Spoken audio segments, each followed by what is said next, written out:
I was sitting at dinner on a Tuesday night when I realized my wife cared more about her phone than the man sitting across from her. She wasn't just glancing at notifications.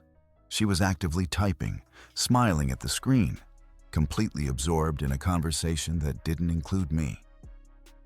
I set my fork down and waited. She didn't even notice. "Can we talk about this?" I finally said. She looked up, irritated, like I'd interrupted something important. "About what?" "About how much you're talking to him lately." Austin, her high school ex-boyfriend. The guy who'd moved back to town 3 months ago and somehow became more present in our marriage than I was. At first, it was innocent, or at least that's what I told myself. A chance meeting at a coffee shop, a quick catch-up, normal stuff. But then it became daily texts, then lunch dates, then her laughing at inside jokes I wasn't part of while we sat together on the couch. She sighed, the kind of sigh that told me she thought I was being ridiculous. "We're friends. We have history. What's the problem?" "The problem is, you're spending more time on your phone with him than being present with me." "That's dramatic," she said flatly. "Is it? When's the last time we had dinner without you checking messages from him?" She set her phone down, screen up, still glowing with his name. "You're being insecure. It's not attractive." That stung more than I expected. Not because it was true, but because she genuinely believed saying it would shut me down. For a moment, I almost backed off, almost apologized, almost made myself smaller so she'd feel comfortable again. But I didn't. "I'm not being insecure," I said, keeping my voice steady. "I'm asking you to set a boundary. He's your ex. You're married. I think it's reasonable to ask you to pull back a bit." She laughed. Not nervously, not awkwardly, dismissively. "Pull back? Why? Because you're uncomfortable?" "Yes. Because I'm your husband, and this makes me uncomfortable." She leaned back in her chair, arms crossed like she was preparing for a debate she'd already won. "I'm not cutting ties with Austin just because you ask me to. That's controlling. I have a right to my friendships." "Even when that friendship is with someone you used to date?" "Especially then," she said, her tone sharpening. "I'm not going to let you dictate who I can and can't talk to." I sat there for a moment, letting her words settle. She wasn't budging. She wasn't even pretending to consider my feelings. She was drawing a line in the sand and expecting me to cross back over it, apologize, and let things return to normal. So I didn't fight. I just nodded. "Deal," I said. "That's fair." Her face shifted. Confusion flickered across it. "What?" "You're right. You have a right to your friendships. I won't tell you who you can talk to." She blinked, clearly not expecting that response. "Okay, good." I picked up my fork and took another bite, calm and deliberate. "And just to be clear, that means I have the same right, correct?" "Of course," she said slowly, still watching me like she was waiting for the trap. "Perfect. Because Hannah and Beverly have been pretty open about their interest over the years. I've always turned them down out of respect for you. But if we're operating on the principle that old attractions don't matter and friendships come first, then I guess there's no reason to keep declining." Her fork clattered onto her plate. "What are you talking about?" "Your friends, Hannah and Beverly. They've flirted with me at every dinner party, every birthday, every casual hangout for the past 2 years. You've seen it. Everyone's seen it. I've always shut it down because I'm married. But if boundaries don't apply to you in Austin, then they don't apply to me and them either." Her face went pale, then flushed red. "That's completely different." "How?" Because they're my friends, and Austin is your ex-boyfriend, which is worse. She opened her mouth, closed it, tried again. You're being childish. I'm being consistent. You set the standard. I'm just following it. She stood up abruptly, grabbing her phone. This conversation is ridiculous. Agreed, I said calmly. Glad we settled it. She stared at me for a long moment, searching my face for a crack, for doubt, for anything that suggested I was bluffing. I didn't blink, didn't smile, just kept eating. She walked out of the kitchen. I heard the bedroom door close a few seconds later. I finished my dinner in silence. Then I opened my phone and scrolled to a message from Hannah that had been sitting unanswered for 3 days. She'd invited me to check out a new bar downtown. I'd ignored it because, well, I was married. Not anymore. I typed back, "Still open for that drink? Friday works for me." She responded in under a minute. "Absolutely. 7 p.m. See you then." I set my phone down and leaned back in my chair. My wife wanted to play the friendship card. Fine. Let's see how she liked the game when she wasn't the only one playing. Friday came faster than I expected. I didn't tell my wife about the plans. She didn't ask. We'd barely spoken since Tuesday. She spent most of her time in the home office or on her phone, probably texting Austin. I didn't care enough to check. I left work at 5, went home, showered, and changed into jeans and a button-down. Nothing fancy, just presentable. My wife was on the couch when I walked through the living room. She glanced up. "Going somewhere?" "Meeting Hannah for drinks. That new place downtown she mentioned." Her eyes narrowed. "Hannah?" "Yeah. She invited me a few days ago." I said yes. "You're going out with my friend?" "We covered this Tuesday. You have your friendships. I have mine, remember?" Her jaw tightened. "This is different, and you know it." "How?" "Because you're doing this to get back at me." I grabbed my keys from the counter. "I'm doing this because she invited me, and I said yes. Same reason you keep texting Austin. If your intentions are pure, then so are mine." "You're being ridiculous." "Maybe, but I'm consistent." I walked out before she could respond. The bar was one of those trendy spots with exposed brick walls and dim Edison bulbs hanging from the ceiling. Hannah was already there, sitting at a high-top table near the window. She smiled when she saw me. "You actually came. I half expected you to cancel." "Why would I cancel?" "Because you usually do." She tilted her head. "What changed?" I sat down across from her. "Perspective." She laughed. "Cryptic. I like it."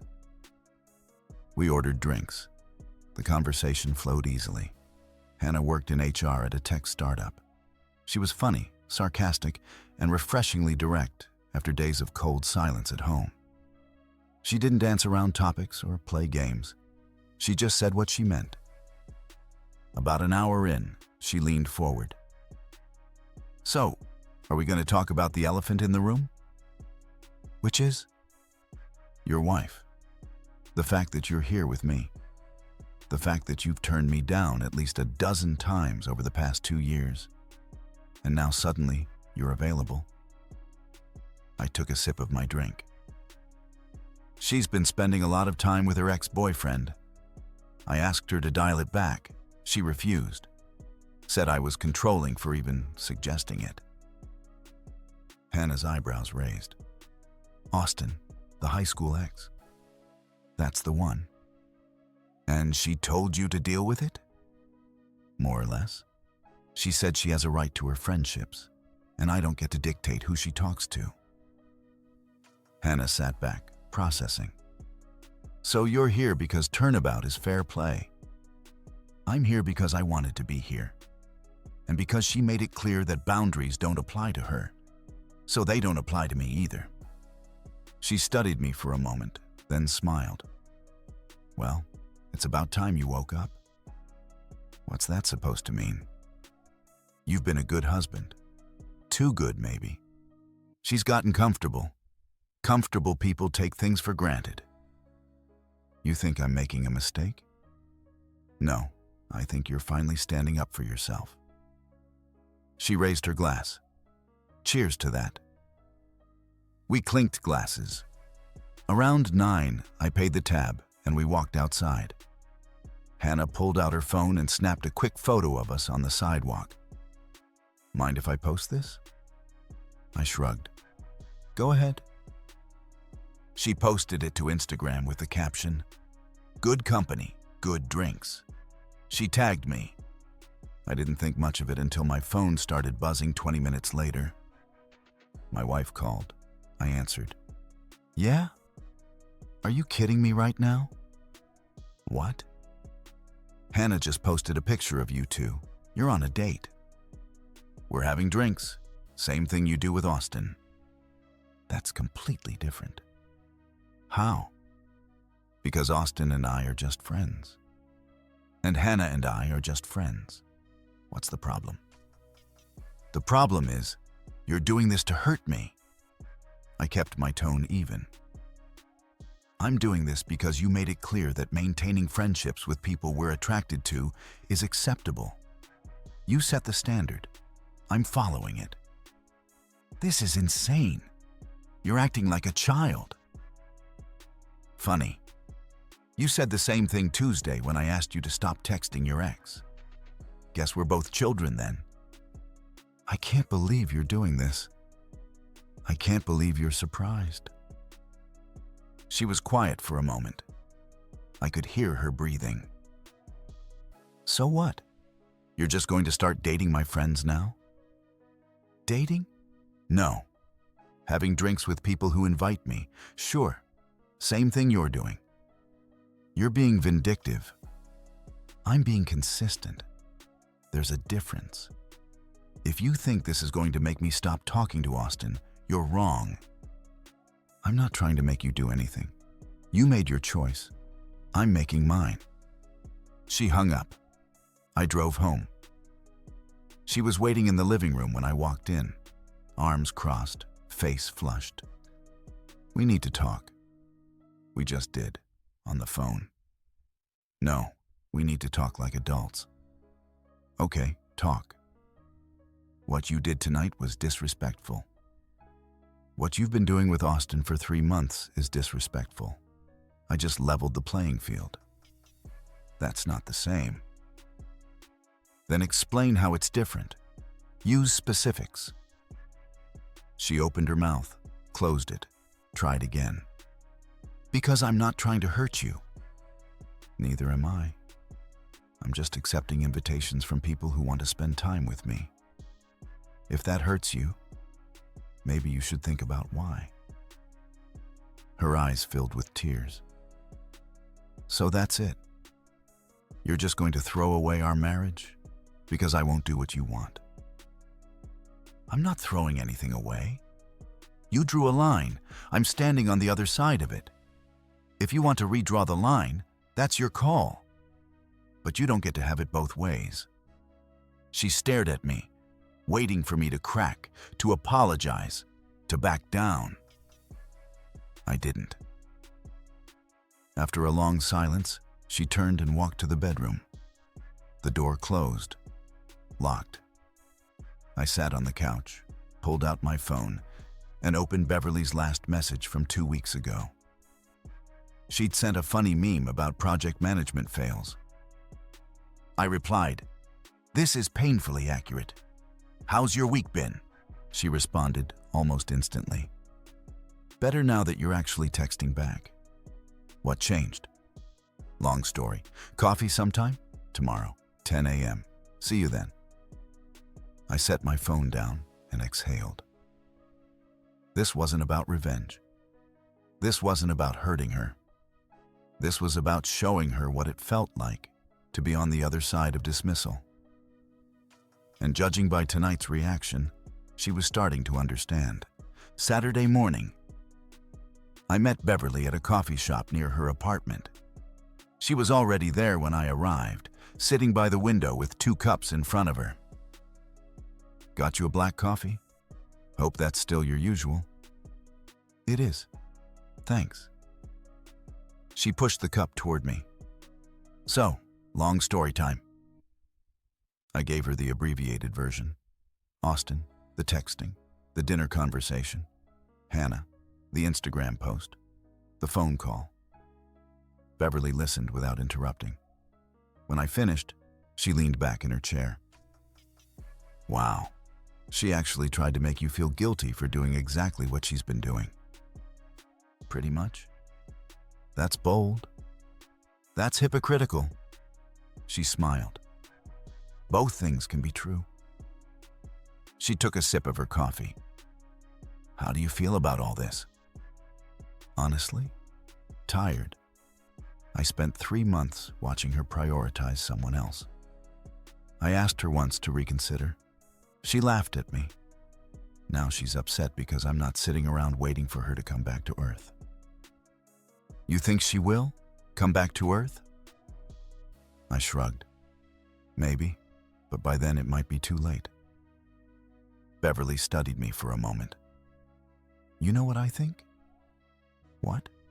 Yes, sir. I think you've been holding yourself back for a long time. Not just with her, with everything. You're the guy who always does the right thing, always considers everyone else's feelings first. It's admirable, but it also means people walk on you. I don't think... She walks on you. She always has. We've all seen it. That caught me off guard. What do you mean, we've all seen it? Beverly hesitated. Your wife has a way of making everything about her. Dinner plans, vacation decisions, even conversations. It's always her preference, her schedule, her needs. And you just go along with it because you don't want conflict. You're saying I'm a pushover. I'm saying you're accommodating. There's a difference. But accommodation only works when it goes both ways. I didn't respond. She wasn't wrong. We talked for another hour about work, hobbies, mutual friends. It was easy, comfortable. When we left, Beverly suggested grabbing lunch the next weekend. I agreed. By Sunday afternoon, the whispers had started. I got a text from Daniel, a friend from our usual group. Dude, what's going on? Carrie just called asking if I knew you were seeing Hannah and Beverly. Carrie, my wife's closest confidant. Of course she'd reached out to our friends first. I called Daniel. What did Carrie say? That you're being vindictive. That you're trying to hurt your wife by dating her friends. That you're acting immature. And what did you say? I said I didn't know anything about it and I'd ask you directly.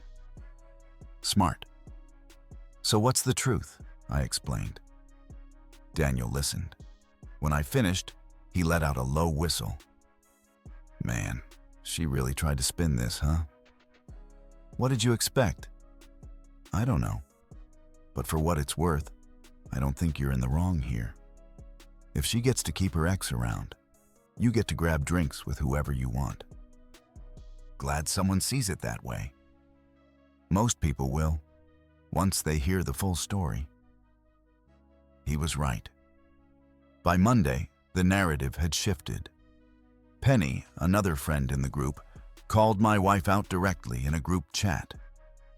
Why are you upset about him having drinks with Hannah when you've been texting Austin non-stop for months?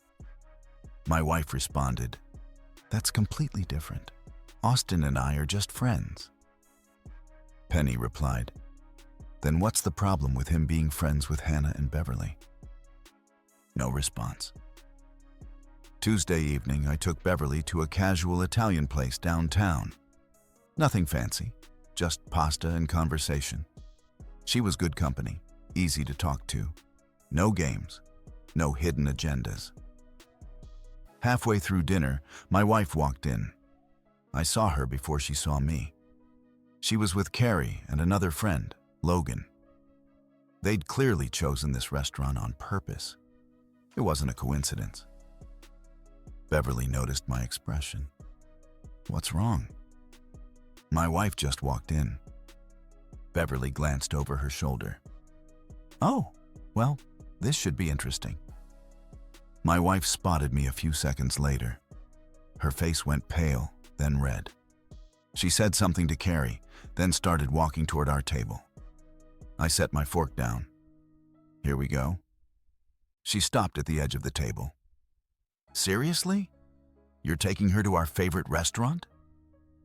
It's not our restaurant. It's a public place. You know what I mean. Beverly spoke up. Hi, I'm Beverly. We've met a few times. My wife ignored her. Can we talk outside? We're in the middle of dinner. This is important. So is my meal. If you want to talk, we can talk at home later. Her jaw clenched. Fine. But this conversation is happening tonight. Looking forward to it. She turned and walked back to her table. I watched her sit down. Carrie leaned over, whispering something. My wife shook her head, eyes locked on me. Beverly took a sip of her wine. She does not look happy. No, she doesn't. Does it bother you? I thought about it. Not as much as it should. We finished dinner. I paid. We walked outside. Beverly gave me a quick hug. Thanks for tonight. Let me know how the talk goes. Will do. I drove home. My wife's car was already in the driveway. I walked inside. She was sitting on the couch, arms crossed. Sit down. I'd rather stand. Sit down. I sat in the chair across from her. What do you want to talk about? I want you to stop this. Stop what? Stop seeing my friends. Stop trying to embarrass me. Stop acting like a scorned teenager. I'm not trying to embarrass you. I'm living my life. If that embarrasses you, that's your problem. You're doing this to punish me. I'm doing this because you made it clear that maintaining friendships outside our marriage is acceptable. I'm following your lead. That's not the same, and you know it. Then explain the difference. Specifically. She stood up, pacing. The difference is Austin and I have history. We're old friends. There's nothing romantic about it. And yet you refused to cut contact when I asked. If it's so innocent, why wouldn't you compromise? Because I shouldn't have to. I'm allowed to have friends. So am I. Not my friends. Why not? They're adults. They can decide who they want to spend time with. She stopped pacing. If you don't stop this, I'm filing for divorce. I met her eyes. Calm, steady. If that's what you want, we can call a lawyer tomorrow. Her face went white. You're serious? You set the terms. You wanted to keep Austin in your life, no matter what. I'm fine with that. But you don't get to control who I spend time with, and then threaten me when I do the same thing you're doing. This is insane. This is consistent. She stared at me, waiting for me to break, to apologize, to beg her not to leave. I didn't. After a long silence, she grabbed her phone and walked to the bedroom. The door slammed. I sat there for a moment, then pulled out my phone. Hannah had texted earlier asking how dinner went. I replied with a brief summary. She responded, "She's spiraling. Good. Maybe she'll finally get it. Maybe. Or maybe this is just the beginning."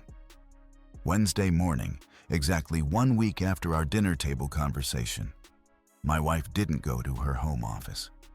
She sat at the kitchen table, waiting for me. I poured my coffee. Morning. We need to talk. We've been talking all week. No, I need you to listen.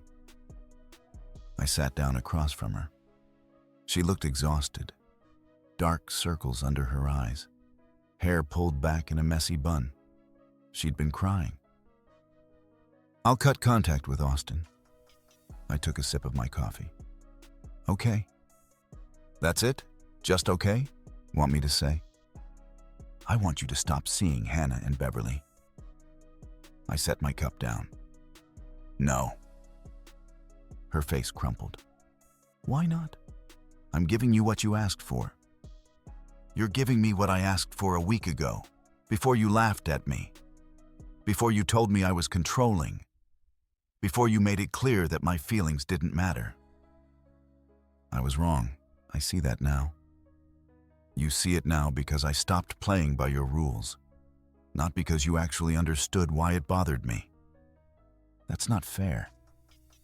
What's not fair is you expecting me to go back to how things were just because you finally realized you don't like the consequences of your choices. She reached across the table. I pulled my hand back. She froze. "Please, I'm trying to fix this." "You're trying to control the situation. There's a difference. I love you. You love the version of me that didn't push back, the one who waited around while you texted your ex every night. That version is gone." Tears started streaming down her face. "So what? You're just done? You're giving up on us?" "I'm not giving up. I'm just not settling anymore." "Settling? Is that what our marriage is to you?" "It is when I'm the only one compromising." She stood up, voice breaking. I said I'd cut him off. "What more do you want?" "I want you to understand why it took you a week of watching me do the same thing to finally care about my boundaries. I want you to acknowledge that you dismissed my feelings until it affected you personally. But mostly, I want you to mean it when you say you're sorry. And right now, I don't think you do." "How can you say that?" "Because you're not apologizing for hurting me. You're apologizing because you don't like how this looks, because your friends are questioning you, because you're losing control of the narrative." "That's not true, isn't it?" She didn't answer. I stood up and grabbed my keys. "I have to get to work." "Don't go. Please. We need to figure this out." "There's nothing to figure out. You made your choice. Now you're living with it." I walked past her. She grabbed my arm. "I'm begging you, don't throw this away." I looked at her hand on my arm, then at her face. "You should have thought about that before you laughed at me for asking you to respect our marriage." I pulled away and left. Work was a blur. I couldn't focus. Not because I was conflicted, because I was tired. Tired of the drama. Tired of the back and forth. Tired of watching someone scramble to fix something they broke on purpose. Around lunch, my phone rang. Her parents. I answered. "Hello?" "Hi, sweetheart. It's Martha." My mother-in-law. "Do you have a minute?" "Sure." "Your wife called us this morning. She's very upset. She said you two are having problems." "We are." "She mentioned you've been spending time with some of her friends. Is that true?" "It is." "Can I ask why?" "She's been texting her ex-boyfriend for 3 months. I asked her to stop. She refused. So I stopped declining invitations from her friends who've been interested in me for years. She didn't like that. Now she wants me to stop, but only if I do it first." Martha was quiet for a moment. "I see. She told you a different version. She said you were being vindictive, that you were trying to hurt her." "I'm not trying to hurt anyone. I'm just done being the only one who makes sacrifices." "That's fair." She paused. "Can I be honest with you?" "Please." She's always been a little selfish. We've tried to work on that with her over the years. But marriage is about compromise. If she's not willing to meet you halfway, Then I don't blame you for standing your ground. That surprised me. You're not going to tell me to work it out? I'm going to tell you to do what's best for you. If that means working it out, great. If it doesn't, that's okay too. You've been a good husband. Don't let her guilt you into thinking otherwise. Thank you. Take care of yourself. She hung up. I sat there for a moment, processing. Even her own mother wasn't taking her side. That evening, I came home to find my wife sitting on the couch with Carrie and Logan. An intervention. I set my bag down. What's this? Carrie spoke first. We're here because we care about both of you. Uh-huh. Logan chimed in. Look, man, we get it. You're upset. But this whole thing with Hannah and Beverly, it's making things worse. How is it making things worse? Because you're hurting her. She hurt me first. So you're admitting this is revenge? I'm admitting that I'm tired of being the only one who adjusts. She wanted freedom to maintain her friendship with Austin. Fine, she has it. But freedom goes both ways. Carrie leaned forward. She's willing to cut contact with him. Doesn't that count for something? It counts for the fact that she only cares when it affects her, not when it affected me. Logan shook his head. You're being stubborn. I'm being consistent. If you want to call that stubborn, go ahead. Carrie stood. We're trying to help. No, you're trying to make me back down so things can go back to normal. But normal wasn't working for me, so I changed it. And you think seeing her friends is the answer?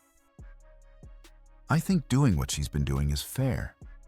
If she doesn't like it, maybe she'll understand why I didn't like it either. Logan stood. This is pointless. He's not listening. They left. My wife stayed on the couch, staring at the floor. I sat down in the chair across from her. You done staging interventions? I don't know what else to do. You could start by actually apologizing, not for getting caught, not for losing control, but for dismissing me when I asked you to respect our marriage. She looked up. I'm sorry. Are you? Or are you sorry that I'm not playing along anymore? Both. At least she was honest. I need time, I said. Time for what? To figure out if I still want this. Her face went pale. You're thinking about leaving? I'm thinking about whether staying is worth it. How can you say that? Because you made me feel like my feelings didn't matter. And I'm not sure you've changed your mind about that. You've just changed your strategy. She didn't respond. I stood up and walked to the guest room. I'd been sleeping there for 3 nights. This wasn't over, but it wasn't getting better either. Thursday afternoon, I got a call from my boss. Hey, can you come by my office for a minute? I walked down the hall. He motioned for me to close the door. Everything okay? I asked. That's what I'm asking you. I got a strange call this morning from someone claiming to be a friend of your wife. Said there were some concerns about your behavior lately. My stomach dropped. What kind of concerns? Vague ones. Something about inappropriate relationships with coworkers. I told them we don't have any female project coordinators, so I wasn't sure what they were talking about. They hung up. I'm not having inappropriate relationships with anyone. I figured, but I wanted to give you a heads up. Sounds like someone's trying to stir up trouble for you. Thanks for letting me know. I left his office and called Beverly. Did anyone contact your work today? No. Why? I explained. She let out a frustrated sigh. She's trying to sabotage you. Looks like it. That's pathetic. That's desperate. By Friday, the whispers had evolved. Penny sent me a screenshot from a group chat I wasn't part of. My wife had posted, "It's hard watching someone you love choose revenge over reconciliation.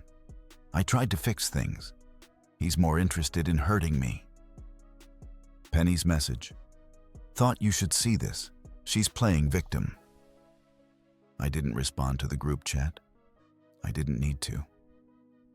Within an hour, Penny had posted her own message. "Interesting take. Maybe tell the full story, like how you spent months texting your ex and told him his feelings didn't matter. Or is that not relevant?" Other people chimed in. Daniel posted, "Yeah, let's talk about Austin. Where's he in all this?" My wife didn't respond. Saturday morning, I ran into Austin at the hardware store. He was in the plumbing aisle. I was grabbing paint supplies. He saw me first. Looked like he wanted to disappear into the shelves. I walked over. "Austin?" "Hey." He shifted his weight. Uncomfortable. "Enjoying the drama?" "Not particularly." "Good. Neither am I." He cleared his throat. "Look, man, I didn't mean for any of this to happen. She reached out when I moved back. We were just catching up. I didn't realize it was causing problems." "Did she tell you she was married?" "Yeah. She mentioned you a few times." "And you thought it was appropriate to text her at all hours anyway?" He looked down. "I thought it was harmless." "It wasn't. I see that now." He met my eyes. "I told her yesterday I'm done. I'm not getting in the middle of this anymore. Whatever issues you two have, that's between you. I don't need the drama." Smart move? For what it's worth, I think you handled this better than most guys would have. How's that? You didn't blow up. You didn't threaten me. You just did the same thing she did and let her figure it out. That takes restraint." I shrugged. "Or stubbornness. Maybe both." He grabbed a pipe fitting off the shelf. "Take care of yourself." "You too." He walked away. I stood there for a moment. Austin was out. The guy she'd fought so hard to keep around had removed himself from the equation. Ironic. Sunday, I met Hannah for brunch. She brought up the group chat drama. "Your wife's really trying to paint you as the villain?" I noticed. It's not working. Most people see through it. Most, not all. The ones who matter do. She took a bite of her omelet. "How are you holding up?" "Honestly, I'm fine. Better than I expected." "You sound surprised." "I thought I'd feel worse. Guilty, maybe, but I don't." "Why would you feel guilty?" "Because I'm watching my marriage fall apart, and I'm not fighting to save it." "Are you watching it fall apart? Or are you watching her realize she can't control you anymore?" I thought about that. Maybe both. Hannah leaned back. "Can I ask you something?" "Sure." If she genuinely apologized, if she actually understood why what she did was wrong, would you take her back? Honestly, I don't know. A week ago, maybe. Now I'm not sure there's anything left to go back to. Fair. We finished brunch. I paid. We walked outside. "Thanks for this," I said. "For what?" "For not making this complicated. For just being straightforward." She smiled. "That's what friends do." "Are we friends?" "I think so. Unless you're planning to ghost me once this blows over." "Not planning on it." "Good." Monday evening, my wife was waiting for me when I got home. She looked different, calmer, less frantic. "Can we talk?" "Sure." She sat on the couch. I sat in the chair. "I talked to Austin." "I know. I ran into him Saturday." She blinked. "You did?" "Hardware store. He told me he's done. Said he doesn't want the drama." Her face fell. He said that? He did.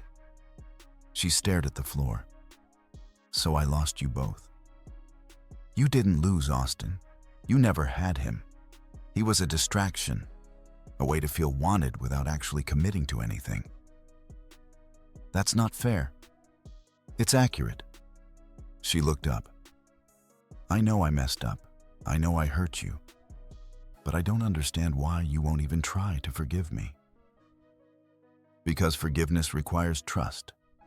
And I don't trust that you've changed. I think you're sorry you got caught. I think you're sorry people are taking my side. But I don't think you're sorry for what you did. Not genuinely. How can you say that? Because the first thing you did when I didn't back down was try to sabotage me. You called my work.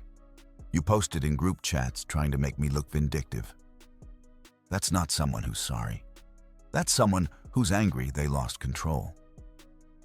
She didn't deny it. I didn't call your work. Someone did, and I'm guessing it was Carrie on your behalf. She looked away. Thought so. What do you want from me? Nothing. I don't want anything from you anymore. So that's it. We're done. I think we've been done for a while. We just didn't admit it. She started crying. I didn't move to comfort her. I just sat there. After a few minutes, she wiped her face and stood up. I'll start looking for an apartment. Okay? She walked to the bedroom. I stayed on the couch. It was over. Not dramatically. Not with screaming or broken dishes. Just quietly, like a door closing. I pulled out my phone and texted Beverly. Coffee tomorrow? She replied, always. You okay? Yeah, I think I am. And weirdly, I meant it. 3 months later, I was leaving work when I saw her car in the parking lot. She was leaning against it, holding flowers. Roses, my alleged favorite. Though I'd told her years ago I preferred something simpler. Hi. I stopped a few feet away. What are you doing here? I wanted to see you. You haven't been answering my calls. Because we don't have anything left to say. She held out the flowers. I wrote you a letter. It's in here. I'm not interested. Please, just read it. If you still feel the same after, I'll leave you alone. I promise. Against my better judgment, I took the envelope tucked between the stems. I opened it right there and skimmed the contents. 2 pages. Apologies. Promises to change. References to our love. And what we built together. I folded it back up and handed it to her. No. You didn't even read the whole thing. I read enough. The answer is no. Why? Because this isn't about love. This is about you not wanting to be alone. There's a difference. That's not true. It is. You fought for the right to keep Austin around. You got what you wanted. Then you realized it wasn't what you thought it would be. Now you want me back because I'm familiar. Because it's easier than starting over. Her voice cracked. I made a mistake. You made a choice. Choices have consequences. This is yours. So you're just going to throw away 4 years? I'm not throwing anything away. I'm choosing not to pick up something that's already broken. She stepped closer. Please, I'll do whatever it takes. You had that chance. You used it to laugh at me. She started crying. I didn't move. I'm sorry, she whispered. I know, but sorry doesn't fix this. I stepped around her and walked to my truck. She didn't follow. I drove away without looking back. That evening, I met Hannah at a coffee shop downtown. She was already there, scrolling through her phone. How'd it go? She asked. She showed up at my work. with flowers and a letter. And I told her no. Hannah smiled. Good for you. Feels strange. Final. Final isn't always bad. No, I guess it's not. We talked for an hour about nothing important. Work gossip, weekend plans, a new hiking trail she wanted to check out. When I got home, the house felt different. Lighter. The divorce papers had been filed 2 weeks ago. She'd moved into an apartment across town. The split was clean, no drama, no fights over furniture. Just done. I sat on the couch and opened my phone. Beverly had texted earlier about grabbing dinner next week. I confirmed. Life was moving forward. Not perfect, not dramatic. Just forward. And that was enough. Freedom without respect isn't freedom. It's neglect. And sometimes the strongest thing you can do is stop accommodating someone who refuses to meet you halfway. Not out of anger, not out of revenge, but out of self-respect. Our story has come to an end. If you've made it this far, how about subscribing to our channel? It helps us immensely. I've selected 2 other videos for you that I'm sure you'll enjoy. Feel free to click on them. I'll be waiting for you in the next story. See you soon.